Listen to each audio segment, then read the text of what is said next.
Candlelight trembled along the corridors of Whitehall Palace. Outside, the bells of celebration thundered across London, the night England had been waiting for. The palace glowed in gold and silk, its courtyards filled with music, perfume, and laughter. England believed it was about to witness history, the moment when its virgin queen would finally surrender her solitude. Yet behind the locked doors of her private chamber, silence ruled. The kind of silence that breathes, that listens, that holds its own secrets. Elizabeth stood before a mirror rimmed in gold. Her gown shimmered like liquid moonlight, every jewel heavy with expectation. But her reflection was not that of a radiant bride. It was a woman carved from duty and fear. Her hands trembled as they touched the crown resting on the table. It was beautiful, yet cold, and it reminded her what love would cost her. She had ruled alone for years, defying every suitor, every council, every priest who demanded she wed. Yet tonight they had convinced her, or perhaps cornered her, into this moment. England wanted a husband for its queen. The court wanted an heir. The people wanted a fairy tale, but fairy tales are for those without thron. As the bells outside grew louder, Elizabeth whispered to herself, "To love is to fall, and I cannot fall." Her eyes glistened in the candlelight, not with joy, but with the grief of someone who knew what was coming. The gown felt like armor, the veil like a shroud. Outside, they called her name in triumph. Inside, she felt only the weight of her own breath, and then, the sound that would haunt the night, a faint cry, not from her lips, but from deep within her chest. The kind of sound a heart makes when it chooses power over peace. That was the cry before the crown. The sound that would echo through centuries. For on that night, when England expected a bride, it received instead a legend, the Virgin Queen, the woman who married a kingdom and buried her heart beneath its throne. They called her the Virgin Queen, a title spoken with reverence and fear. To the people it was proof of her divinity. To the court, it was proof of control. But behind the painted portraits and royal decrees, Elizabeth Tudor was still a woman, one whose heart once dared to disobey the throne. His name was Robert Dudley, son of a disgraced noble, charming, clever, and dangerously close to her. They had grown up together in the shadow of execution, both children of men accused of treason. Perhaps that was why she trusted him. He knew what loss felt like. He knew how to hide pain behind a smile. When Elizabeth became queen, she made him her master of the horse, a position close enough to ride beside her, yet far enough to keep their hands apart. From that day, England watched them both. Courtiers whispered. Ambassadors reported their glances to foreign kings. Every meeting between them was a risk. Every smile a rumor. But the queen did not care, at least, not at first. When she spoke to Dudley, the weight of her crown felt lighter. He made her laugh when politics turned cruel. He looked at her as no man dared to look at a monarch, not with obedience, but with recognition. He saw the woman, not the title. And for that, the kingdom grew uneasy. The council warned her that a queen's body was not her own. The church demanded purity. The nobles demanded alliance, and every suitor from Spain to France demanded her hand but not her heart. Only Dudley wanted that, and for that reason he was the most dangerous man in England. One night, when the court slept and the palace corridors burned low with candlelight, he came to her door. No one knows what words were spoken. Some say she wept, others say she nearly gave in, but what followed changed everything. The next morning, his wife was found dead, the queen's heart shattered, and yet she showed no grief. To the world, she was cold, untouchable, unshaken. But in her silence, a new legend was born, that of a woman cursed by love, destined to rule alone. The Virgin Queen had not chosen purity. Purity had chosen her, as punishment. The corridors of Hampton Court were not quiet places. They breathed with secrets. Every polished floor and painted ceiling had heard things that would never be written in the royal chronicles. And in those years after the death of Robert Dudley's wife, the palace itself seemed to listen more than ever. Elizabeth walked through those halls draped in gold and silence. Behind every curtsy, behind every smile, she could feel the eyes of men weighing her every breath. The whispers followed her like perfume, faint, sweet, and poisonous. They called her the widow who was never wed. They called him the favorite who had gone too far. Letters began to circulate in code written in foreign hands, sealed with unfamiliar wax. Ambassadors sent messages to Spain and France, each one speculating the same forbidden question. Did England's queen commit a sin in secret? Within her own court, loyalty was a mask. Her counselors argued that a scandal could burn the entire kingdom. To marry Dudley now, they said, would be to confess to the world. To execute him would mean confessing to herself. And so she did neither. She buried the truth alive, but rumors do not die. They evolve. It was said that on certain nights she called for Dudley in private, that his footsteps echoed through the Queen's gallery long after midnight, that her ladies-in-waiting burned letters before dawn. No one ever saw the words written in those letters. Yet fragments survived in the margins of diaries, phrases of longing, of regret, of things that should never have been spoken aloud. Some were forged, others real. None could be proven. But proof was never what England wanted, only the thrill of suspicion. And so the palace became a stage of masks and mirrors. Every glance between them was a performance. Every public encounter, a careful lie rehearsed to perfection. She had once believed she could rule both the heart and the kingdom. Now she understood one would have to be sacrificed for the other. By the time the whispers reached the Vatican, Elizabeth's fate was sealed. The queen who could not love had loved too deeply, and the corridors that once carried her laughter now echoed only with silence and the rustle of rumors, England's favorite kind of truth.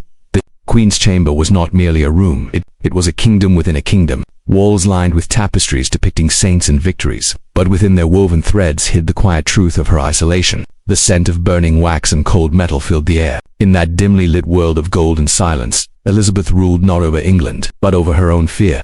Every step she took was watched, every breath recorded by eyes that pretended loyalty. Her ladies whispered prayers before entering her room, as if crossing into holy ground. They believed her untouched, chosen by God to remain so, the Virgin Queen, the living symbol of England's purity. But symbols do not sleep, and queens do not confess. In the solitude of that chamber, the woman beneath the crown emerged. She would sit by the window at night, her hand resting against the cold glass, staring at the stars above the Thames. How many times had she imagined a life without the weight of a throne, a life where she could speak freely, laugh without consequence, touch without trembling. Yet the mirror across the room always answered first. It reflected her in perfection, a monarch flawless and eternal. And that image, that illusion, became her greatest prison. She had built her crown from denial, from the bones of her own desires. Her advisors reminded her daily, a queen who marries becomes a wife. A wife obeys. A wife can be replaced. To protect her reign, she had to protect her solitude. Still, the ghosts of what could have been haunted her nights. She could almost hear Dudley's voice, the echo of forbidden laughter, the warmth of a world that had once existed before ambition consumed it.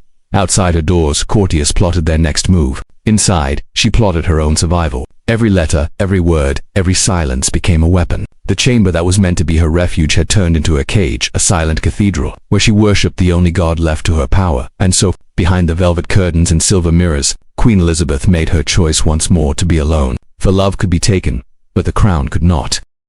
In the shadowed chamber, she did not sleep that night. She simply endured, like the empire she had become. The moon hung low over London, pale and watchful.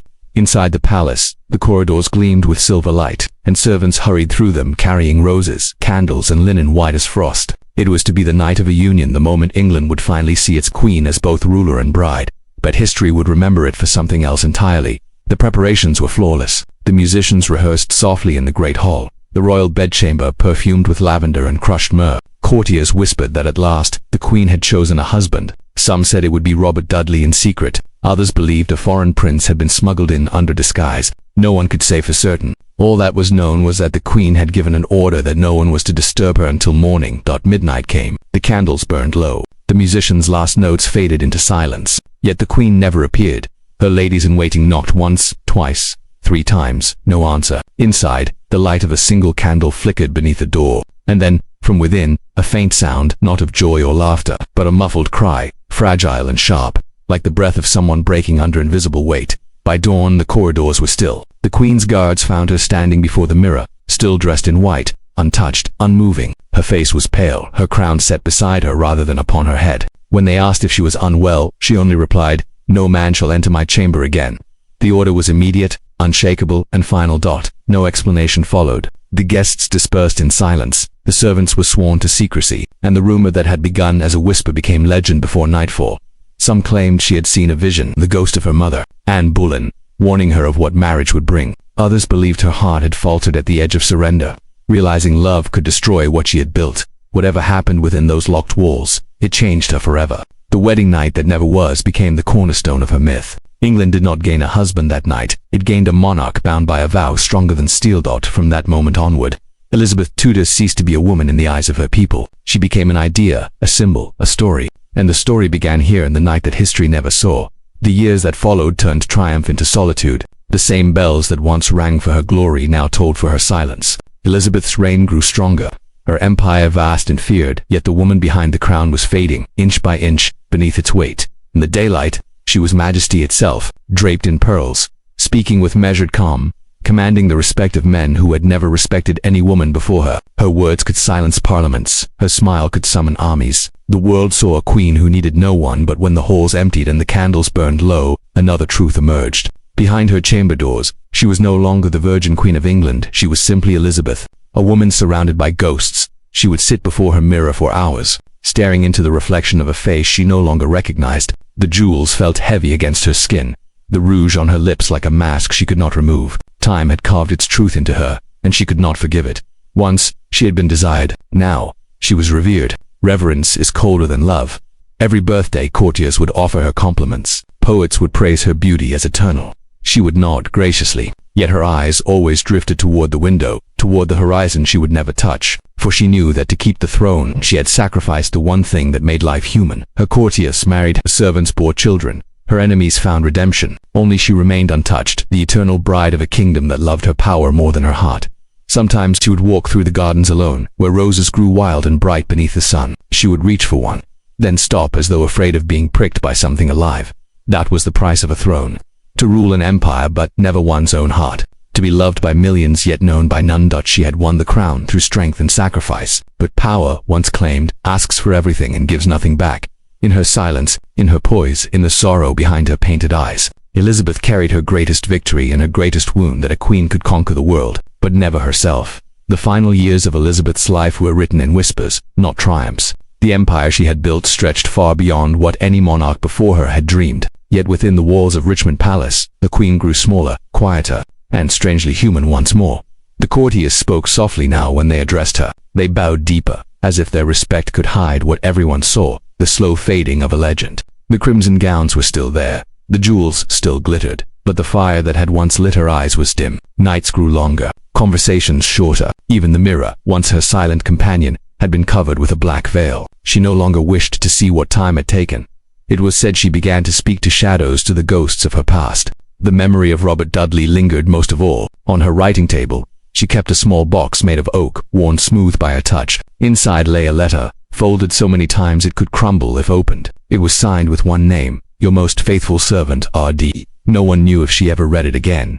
Her counselors begged her to name a successor. The kingdom needed certainty. The people needed direction. But she sat still, her fingers tracing the arm of her chair, her voice barely above a whisper. "They will have their king," she said. "I have given them enough." When death finally came for her, it was not met with fear but exhaustion, the quiet surrender of someone who had been strong for too long. As her ladies gathered, one of them asked if she wished to leave a final confession, a message to England, perhaps even a secret of the heart. She smiled faintly, the first real smile in years, and answered, "I married England." No priest heard her last breath. No historian would ever know whether she died in peace or regret. But the silence that followed carried more truth than any chronicle. When they lifted the crown from her lifeless head, it left an imprint on her skin, faint, cold, unyielding. The mark of a woman who had loved once, ruled always, and confessed nothing. Whatever truth Elizabeth carried of love, betrayal, or sorrow, died with her. And perhaps that was her final act of power, to leave history guessing.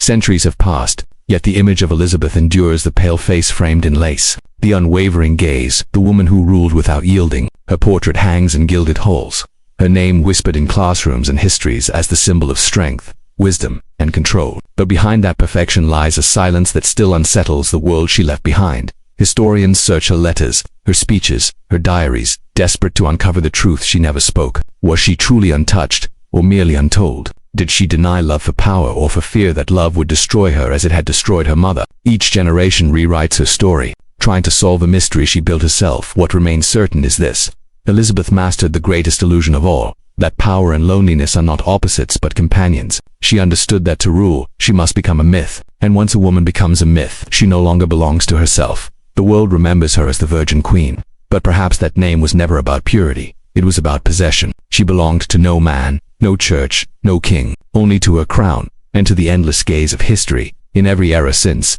her shadow lingers, in every woman who hides her pain behind strength, in every leader who sacrifices self for symbol, in every heart that chooses duty over desire, there is a whisper of Elizabeth's throne. The empire she built may have faded, but her legend has not. It breathes in the pages of history, in the paintings that refuse to age, in the silence that follows her name. And so, when we speak of her now, we are not speaking of a queen alone. We are speaking of the cost of power, the loneliness of greatness, and the secret that history still cannot bury, for even centuries later. In the quiet of night, the echo remains, a crown glinting in candlelight, a woman before her mirror, and the cry before the crown that still haunts England's soul.